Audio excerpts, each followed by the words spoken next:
Hi, it's time just to start another project. I'm very aware, for all of those cycle trackers, that at this point in my cycle, my brain goes everywhere and it gets really scattered and I have to think of new things, and then I do all the new things, and then I run myself ragged, and then I can't fulfill all the new things. I'm there, but indulge me because I really, really want to do this project. For those of you who don't know, I collect Agatha Christie Fontana editions. I love Tom Adams' cover art. I think there's just, for some reason, I really connect with it. And so far, I have just picked up books whenever I've seen them in secondhand bookshops, and I squeal when I see them. The other day, I was on Facebook Marketplace, and a lady was selling 40 of Agatha Christie books, most of them these Fontana editions, for $20. So I snapped those up, and that has prompted me to start organising my collection. So on top of those shelves there, I have organised all of my Agatha Christie's.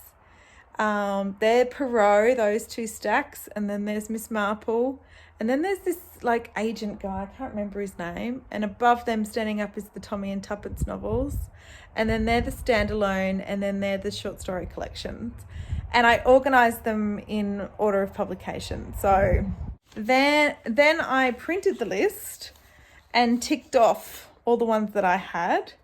The highlighted ones in blue are the ones that I don't have. And if they've got a star next to them, I have them, but in a different edition to the Fontana one. So I can read them, but I still need them for my collection. So there's pages of this. I mean, she wrote a gazillion books. So as I'm doing all of this, I think I could make another top 50 list, like my Australian books. But the problem with that, and the problem that I think I will run into, will be that I'm not going to read them all in one go. So my memory gets a little foggy, as time will go on. And so I won't really be able to rank them. With these Australian books, I can reread and it's not an issue. But these are murder mysteries. I mean, once you know who did it, you know who did it. You can still enjoy the process, but I struggle to reread anyway. So I've got to be realistic. So then I settled on this. This is my project. I am going to read a collection. So all the Miss Marples, all the Pros, I'm going to read them all together. And I'm going to sort of, every time I read one, I'm going to compare it to the one I read before. And if it is better than the one I read before, then it takes first place for the Hercule Poirot mysteries or the Miss Marple mysteries. And by the end of this reading through all of these books, I'm going to have my favourite Poirot, my favourite Miss Marple, my favourite Tommy Tuppence, standalone, rada. That's what I'm going to do. That's going to be my little project, and I'm going to really enjoy that. So this Agatha Christie frenzy also made me really want to read an Agatha Christie book. I've just started Bird Cottage, and it's okay. I'm only this far in, so I haven't really given it a chance. This is for Springathon, and I should really be concentrating on that. But in my newfound ways, I'm not going to stress out, and I'm going to kind of read whatever I want. So I think I'm going to start at... Who should I start with? So maybe I think I'll start with Poirot. So the first Poirot published was called The Mysterious Affair at Styles. Has anybody read that one? I do have the Fontana, but not the cool Tom Adams ones. The Mysterious Affair at Styles. A mysteriously destroyed will, a shattered coffee cup, a splash of candle grease, an old envelope, a newly painted bed of begonias. Such were the unseemingly unrelated details surrounding the murder of wealthy Mrs. Inglethorpe. I just love these books. I can never guess with Agatha. I haven't guessed yet. So that's what I love. Look, I don't read murder mysteries very often, and because I don't like the predictability of them. I watched Emma at Drinking by My Shelf say, it's okay if you can work it out as long as it doesn't ruin the momentum and the excitement of the story. And so I'm going to kind of take that in, because I've kind of thought about that a bit and thought, well, as soon as I've worked it out, I'm like, eh. And then the ending, when it confirms my excellent sleuthing, I go, eh. So I just get put off by a book that can do that. And that's me, not the book, I guess. So anyway, I'm going to kind of judge these on whether I can work it out. I'm also going to judge it on the characters. I love the characters that Agatha Christie creates. There's always this wacky rich guy, or, you know, the cousin that's been abroad that comes home, or the gossips in the town. And I love the image and the setting she creates for me. So, and with Agatha Christie novels, mostly it's not told from Hercule Poirot's point of view or Miss Marple's point of view in the ones I've read so far. It's kind of this observer watching them and watching how they piece it all together. And then they come in at the end and sort of tell you all of the clues and how they all lined up. So I like how clever that's portrayed. Yeah, those are the kind of things I love about Agatha Christie novels. Anyway, this is just a bit of fun, and I feel like just having a bit of fun. I need it. We're first day back homeschooling this week. So I might just keep this little video going. I thought it'd just be a project video, but I might just keep it going until I've finished reading The Mysterious Affair at Styles. And then we can kind of just start off this project together. That would be fun. Okay. I think I'm going to start reading now. I have so much that needs to be done, and I also have this book that I haven't even given a chance to, but Agatha it is. Thanks for joining me on this project. If you'd like to join me, by all means, make up your own little Agatha Christie stack and get going, and we can compare notes as we read through them. That could be fun too. Anyway, it's all just a bit of fun, isn't it? I'm going to get reading now while I ignore everything and everybody out there. Okay, so now I am ready to start. I have done all of the things, and it is now my time in my chair in front of my fire. It's complete with socks on the table. You know.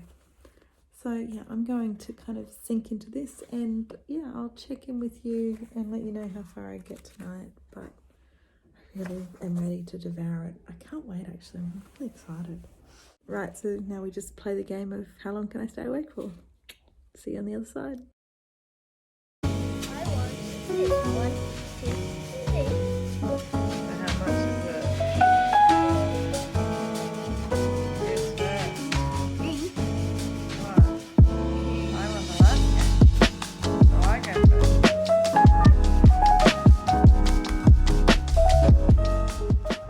Hi. I want the record to show that I'm up and I'm dressed and that I tried to work, but the internet is down. I can show you the red lights to prove it. It really is down. Danny's taken the kids out for the morning so that I could have some time to work, and it's down. So that is both frustrating because I wanted to have a restful afternoon, and now I need to homeschool and work at the same time. But it also gives me a chance to quietly read some Agatha. I didn't get very far last night. I'm on page 40. So it's already like a warm hug. Poirot is in this village, and it's told from the perspective of a guest at a house, at Mrs. Inglethorpe's house, and she has been poisoned and died. And there are her stepchildren from her first marriage who she, you know, inherited all the money from their father, and they've been living off the tiny bit of allowance that she throws at them every now and then. And there's a new husband who's maybe having an affair with the dairy farmer's wife. And there's the wife of one of the sons who was overheard having an argument with Mrs. Inglethorpe a few nights ago. And there was a warning from Mrs. Inglethorpe's best mate, who she had an argument with and had to like kick out of her house. Yeah, so there's a number of suspects. I love it so much. It makes me so bloody happy to read these books. So yeah, I'm going to tuck into this for another half an hour or so, and hopefully my internet will start working by that time. And yeah, I'll keep you updated on the mystery. So much fun. And the joy is that I have all of those to go. Like, just so cool. So cool. Right. I'll talk to you after this first reading stint.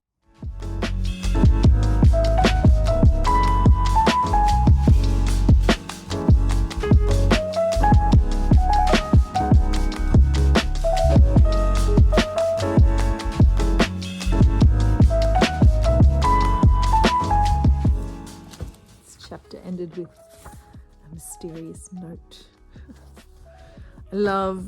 I don't read many murder mysteries, but I get excited when it gets towards the end of the chapter because there's always this cliffhanger and you've got to turn the next page and start the next chapter.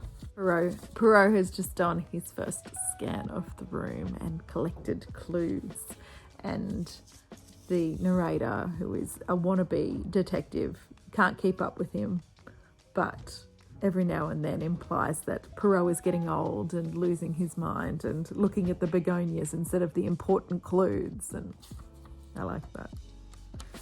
Oh, okay, I'm going to keep reading on. This chapter is called It Isn't Strychnine, is it? Quick break. I've got to put stew on for dinner. Otherwise I have to cook dinner at night, and that's crap. Oh, I just got up in a frenzy. Okay, stew on for dinner.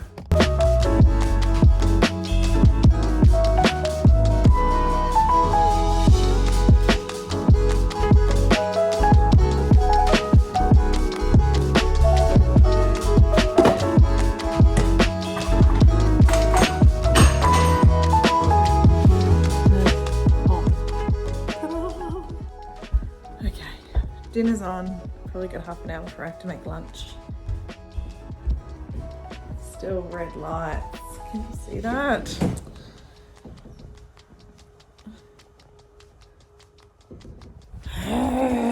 So frustrating. I think it's just because we have terrible internet.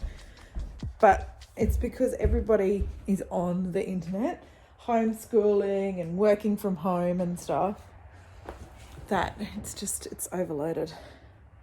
Anyway, back to Agatha. I shouldn't complain, should I? So I've made it to page 100. Oh, they just had the inquiry and all fingers are pointing to the husband, but he denies it all. There's strong evidence against him, but he's denying it. And he's not saying where he was, because I bet you he was having that affair. But anyway, it's all happening. I have to get up now because I have to make lunch. Still no internet, just in case you're wondering. Okay, lunch making. The children are nearly home. And then the whirlwind begins. I did it. I made it through work in the afternoon while homeschooling. Let's just say, look, we weren't as active in the homeschooling front, but gotta earn $1, right? So now I am free. I do need to exercise, and I think I'll do a step class, but actually, let's get that out of the way, and then I can shower and sit with Agatha for the afternoon. Okay, there you go. There's the afternoon plans. I'll be back. I don't want to scare you right now, but I just finished my step class. The kids just laughed at me. Complete. I've entertained my children to the point of falling on the floor with laughter today. So that's good mum stuff right there. Yeah, okay. Shower time. Agatha time. I just told the kids there's no movie tonight, so let's hope they just leave me alone and read Agatha, because normally the screen is my babysitter, so I can get reading done. We'll see how it goes. No reading done yet. I've started a game of life game. Oh, is that 3? Oh, I want to be an artist. No, I've got 3. What will I be? Okay, it's 6:30 and I've made it to my reading room. I'm just gonna get stuck in and try and finish this tonight. With them playing poker in the background. Taking a break to read. Definitely do not open this book. If you're in Australia, I don't know if you can get these overseas. These are a lot of fun. It's a great series picture book. Just a little hot tip. I did it. I finished. It was wonderful. What happened in the end was this kind of small clue that got mentioned once. It wasn't even a clue, just a fact that got mentioned once right at the start of the book. Ended up being the key. And if I had have thought about it, I still wouldn't have got it. It was fabulous. Poirot pulled it all together and did it really well. Not predictable, not cliche, just perfection. So, one down. I don't know how many more to go. That many more to go, plus a few more. So I just thought that each time I read the book, I'm going to go through Poirot's stuff first. Oh, another thing I wanted to say. I have read a Poirot book, and I can't remember which one it is, a bit further down the track. And he's a real pompous kind of... he's not a chauvinist. He's just got real arrogance about him and very dismissive of other people, I found. I was like, oh, I don't really like Poirot. But in this one, this is the first Poirot. He's lovely and he's charming. And he has a round face with a lovely smile, they say. Anyway, I wonder when he becomes the arrogant, pompous Poirot that I read earlier. Okay, I'm going to just... these are the two Poirot stacks. So I'm just going to put that there.